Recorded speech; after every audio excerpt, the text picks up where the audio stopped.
Udah miskin, masih aja sempat ngelakuin kekerasan. Ini negara, bukan neraka. Di Banten, di provinsi gua, ya, ada dua masalah besar yang seharusnya bikin kita semua malu. Tapi harus disuarakan, teman-teman. Karena suara ini mewakili semua para korban yang terbungkam dan gak berani bersuara. Pertama, angka kemiskinan ekstrim. Ini artinya satu provinsi punya ratusan ribu warga yang bahkan buat makan sehari-hari aja sulit. Lalu udah miskin, masih aja ada oknum cabul. Kasus kekerasan terhadap perempuan dan anak di Lebak, Banten terus meningkat, teman-teman. Tahun ini aja sampai bulan April udah 80 kasus. Tahun kemarin 152, sebelumnya 169. Ya memang turun, tapi nggak wajar. Tiap tahun itu masih ada ratusan korban, kan? Ini bukan sekedar angka, Pak. Ini nyawa. Ini trauma seumur hidup. Dan yang bikin geram lagi, sebagian pelakunya itu ada di lingkungan yang seharusnya jadi tempat aman. Rumah, sekolah. Maaf ya buat oknum nih. Udah miskin, nggak punya empati. Malah nambah dosa. Kita hidup di negara yang katanya beradab. Tapi kalau rakyatnya bisa tega mukulin anak, nyakitin istri, merusak masa depan bocah, kalian harus nanya, sebenarnya yang rusak itu sistemnya, pemerintahnya,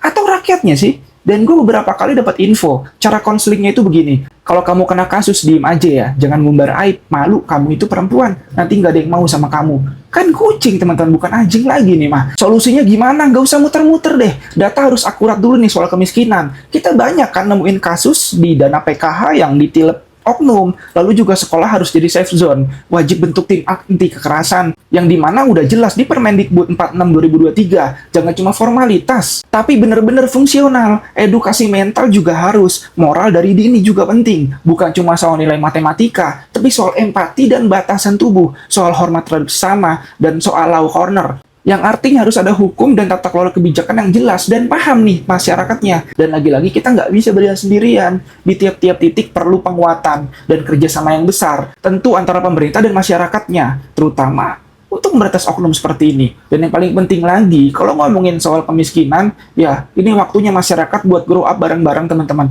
Karena kalau nggak kita yang maju, kalau bukan warganya kehilangan rasa malu lagi dan rasa peduli, ya kita akan terus kayak gini. Mau bantu coba, jangan share aja tapi bantu suarakan dan lawan, teman-teman.